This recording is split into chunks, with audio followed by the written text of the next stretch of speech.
Hey YouTubers, thanks for joining me. I'm Ben the Curious Consumer, and I'm back here doing a little unboxing, overview, and review of a specific product that's coming out. But let's start really quickly with a brief overview. When the PlayStation 4 came out, they had claimed that they had done tons of different improvements to the old DualShock controller, the DualShock 3, the DualShock 2. They've actually revamped the entire design of the controller from the classic look of the controller from here. So this is the old DualShock 3 6-axis controller. I have extended triggers on mine, but this was the old PlayStation controller. Then they introduced the PlayStation 4 controller. This controller was a great redesign. It's got some grip on the back. It's got better triggers. The thumbsticks are higher, so they feel a lot better. You're not getting hand cramps as much as you used to. But the one thing that PlayStation had never done was created what Microsoft created. And I'm not a fanboy of any of these. I'm just a fan of games in general, but Microsoft introduced their own controller. Now, Scuf had been making controllers for many years, and those controllers were great because they'd put in added functionality with extra triggers on the back, or extra buttons on the back. Xbox, or Microsoft, decided to do the same thing and make their own controller. This controller here retails for about $149. Over the holiday, you could have gotten them as low as about $110. But really what they've done is they made it so you could actually connect and disconnect different parts of the controller, customize it to whatever you'd like. If you wanted the thumbsticks to be higher or if you wanted them to be rounded, you could do that. And they've also remapped the buttons on the front to the extra triggers on the back. And they also added in the trigger stops, so your trigger pulls could be shorter and quicker. Added grip, a little heavier design, was a great unit. Now Sony had yet to make something like that. I had a few videos ago made a particular controller, kind of the same thing, and this was my idea of the PlayStation Elite controller. I added in the same magnetic parts to the controller, and of course got this add-on piece from Collective Minds, which added those extra triggers to the back as well. Great little controller, fun project for me. I enjoyed it. But Sony still has yet to make their own kind of Elite controller, and there's rumors that they're going to be making some. This year, there are two controllers specifically that are coming out. One is made by Razer, called the Raju, and one is made by Nakon. I believe I'm pronouncing that right, I'm not sure. And that is called the Nakon Revolution. But also, earlier this year was this, the Elite controller. Now, this was something that was supposedly a rumor. On Target, they put this particular item on for a few months and then took it off.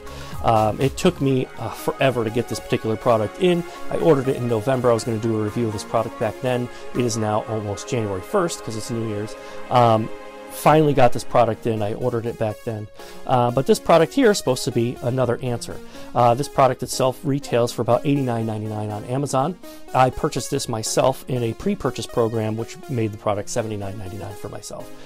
So I'm going to do a quick unboxing and an overview of this product. And again, I'm going to tell you my honest opinions of this product because I spent my hard-earned money on it. So without further ado, let's get started. This Elite controller is made by a company called Emio.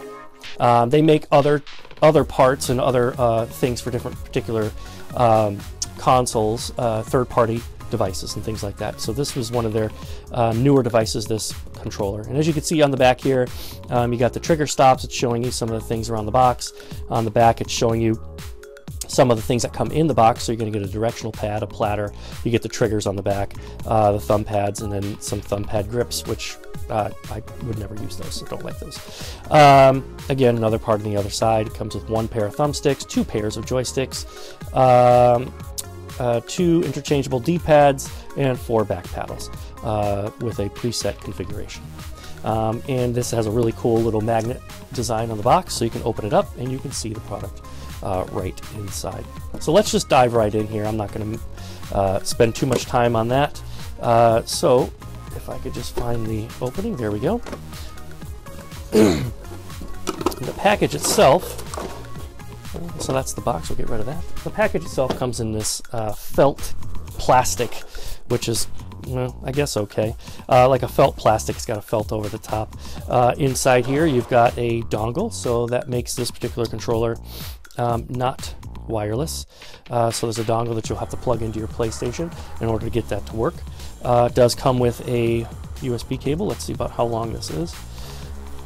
It is braided, so that's kind of a nice feature, and this cable doesn't look to be that long. So I think you're getting probably typical size out of a charging cable that you'd get, maybe about 3 feet. 3 feet on the charging cable here. And then you get your little instruction manual inside. Tells you a little bit about the product, about how to set it up and all that kind of stuff. We're not going to get into that. We're going to do that on our own.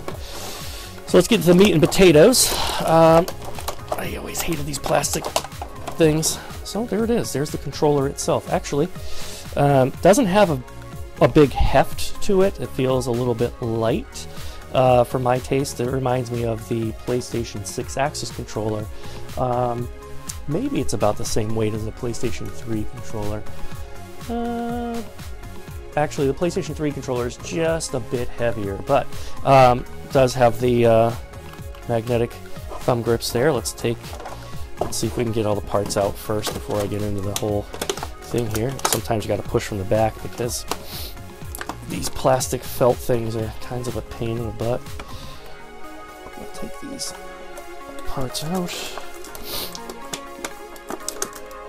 So I'm kind of excited this product came out. I had a couple, after I had done my review or my modifications to my PlayStation 4 controller, there was a couple of people on that left some comments saying that they would wait for this controller to come out instead. So this is for you guys. I'm actually putting this out for you. You suggested that I take a look at it, so that's what I'm going to do. Take a look at it and let you know my thoughts.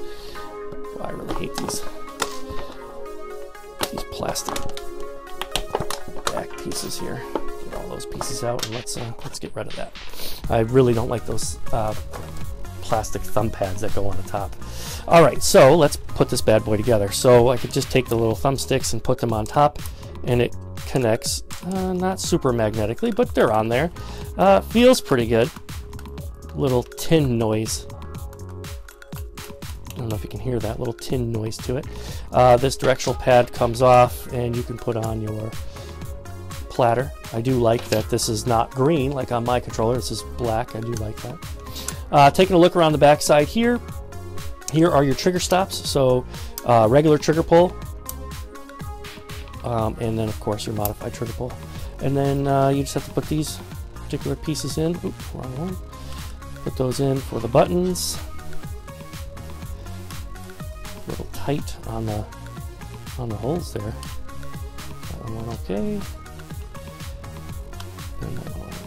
Alright, so essentially what these buttons here on the back are going to do is remap your face buttons. So your square, your triangle, your circle, and your X button. And the way they feel here, they feel, well, kind of like they do feel just like the Xbox One version of the controller. Oh, I can already tell I don't like that.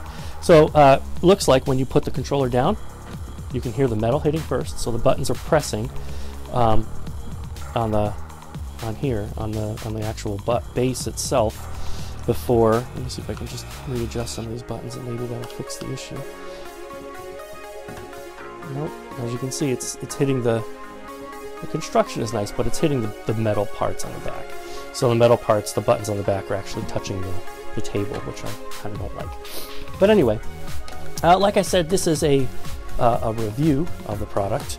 So let's see here. Well, let's take a look around the product itself first. So you got your home button here. You've got your Emio touchpad, your share button, your options button, your triangle, circle, square, X button, your directional pad, and all that.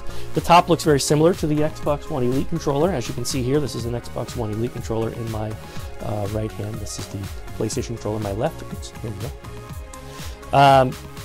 Looks very similar to the top, and if you look on the back, here's your triggers and things. One of the things about this controller that I did just notice is the fact that there is no headphone jack for your PlayStation controller, so you may have to use a different way of using a headset, maybe plugging it in USB. I know that the PlayStation Silver headset works that way. So other than that, the controller feels okay in your hands, a little bit wobbly, not as well constructed as a PlayStation 4 controller would be. But without further ado, let's plug in our cable here and let's see how this works. Of course, my cable is upside down, so I'll plug it into my PlayStation 4 here, and let's plug it into the back for charging purposes. Plug it in there. It's typical PlayStation charging. The orange light comes on, and let's turn this on. Well, all right, that's disappointing. Okay, so I can see that turning that on, but it's not syncing to the unit. That could be because, well, obviously you have a sync part here, but it's kind of strange that when you plug in an actual PlayStation 4 controller for the first time into your unit, if you ever open up a new one, you just plug it in and it syncs it. It should control the unit itself by the cable, but this particular one does not. So it looks like this port is directly and only used for charging. All right, so we'll leave it plugged in anyway, because I don't know if this has a charge on it, and we will plug in this USB dongle. All right, so the dongle is in place. Let's see if we can turn on the unit itself. That is a negative on the turn on of the unit. It does look like it's sunk up though, so let's just take a quick look here. Turn on the unit, and we'll see if this controller can actually do some of the things here. So what I'm going to do, oh yep, see there's the blue light. What I'm going to do is reset my camera so you can see what's on the TV screen. And we will go through and I'll show you some of the button pushes and how this thing plays. All right, so I'll be back in just a second. All right, so here we are. I got the game all loaded up here. We're gonna play a little Call of Duty. We're gonna take this thing out for a spin, see how it works here. Running works fine. Zooming seems to work okay. Let's flick the switch here and see how quick I can pull the trigger. Oops, hit the wrong button there. Oh yeah, so that works pretty good. Now I want to reload. Typically, I'd hit the square button. Unfortunately, on the back of the controller here, it doesn't show you like which buttons go to which. So you kind of have to figure it out. So I'm going to pull this button here, see if that does it. Yep. So this button here pulled my reload button. Typical X button would be the jump. Now I can do that just by doing this button here. Double jump. So if I'm running around and I'm pulling a trigger, just shooting some guys, and I never want to take my hand off, I just pull the trigger on the back and I can reload, double jump around, which is pretty neat. So that seems nice. So that looks like it's the triangle button here. This bumper here is this trigger here is the triangle button. So you can see in the background there, I'm switching my weapons. And then this one is my getting to prone position and getting back up again. So all in all, it seems to be a decent feel. I like it. Seems nice. Not as refined as, say, the Xbox One version, but all in all, not a bad alternative for that. So there you go. Not a bad little remote. So this is, again, the Emio Elite controller. And let me just unplug this here and show you that it is wireless. I'll even unplug it from the console. Put those wires over there. And you can still see that it does work wirelessly without having to have that wire attached. And I can still shoot the gun, reload the weapon. I'm only playing in a demo mode here. The controller grips feel really good. Yeah, so the Emio Elite controller by Emio. Like I said, on Amazon you can pick these up for $89 right now. If you were in the pre-release program like I was, it was $79.99. Not a bad little controller here, not a bad alternative. Again, a couple little flaws here and there, as you can see right here, how far down this thumb pad sits. So when you put it down, that's what you hear. And you can see it I just put it down and it clicked the button, see? So it clicked the button on the back. well, only time will tell how well this controller holds together, so I'll be giving it a shot. One more thing too, because this unit here is a dongle, USB dongled controller, you have to have the dongle in. It won't turn on your console. You have to press the button, the power button yourself. There are updates, and the updates go through the dongle, not through the controller. So if you update the content of the controller, I know that there's an update out now. I haven't done anything on it. I've seen it online, but you'll just plug this into your computer and update the software. Once you update the software, any of the other issues that you might come across with this controller will be fixed. All right, guys. Well, that is it for me in the Emio Elite controller. I do appreciate you guys stopping in and checking out the channel and checking out the videos. I hope this helps you out a little bit in possibly trying another device. Again, guys, this was my own product that I purchased myself. Again, my overview and review of the product is my own opinions. It's not anybody paying me to do that. But like I said, I like the product. A couple little flaws here. Again, to recap, is there's no headphone jack. I don't like how these buttons touch the bottom when you put them down on the table, and it sounds a little loose on the tin. Other than that, the controller feels nice, a good weight, a good grip on the side. And like I said, I may use this controller. I don't think it'll be my daily driver as far as playing my PlayStation 4. I'm either going to go with the regular PlayStation 4 controller, or of course my PlayStation 4 Elite controller that I built myself. Again, guys, I do appreciate you guys stopping in. Please smack that like button if you did enjoy the video. I do appreciate you guys stopping in. Share the video, let people know about the channel. It definitely helps us out, and it helps me make more videos, guys. Again, thank you so much. I am Ben, the Curious Consumer, signing off, and I will catch you guys in the next video. Thanks for watching.